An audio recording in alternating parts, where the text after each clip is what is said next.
السلام عليكم ورحمة الله تعالى وبركاته. نبعث من مقر جمعية ساعد الخيرية أتم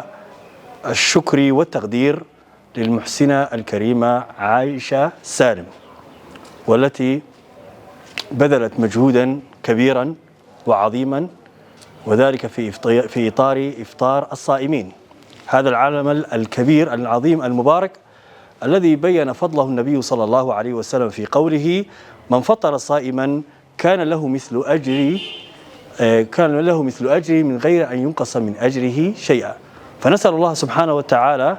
أن يجزي المحسنة الكريمة عائشة سالم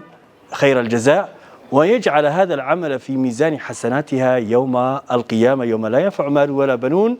إلا من أتى الله بقلب سليم. ونناشد من هذا المنبر ومن مقر جمعية ساعد الخيرية المحسنين بشكل عام، وبالأخص المحسنة الكريمة الفاضلة عائشة سالم، أن تشارك معنا أو تشارك مع إدارة جمعية ساعد الخيرية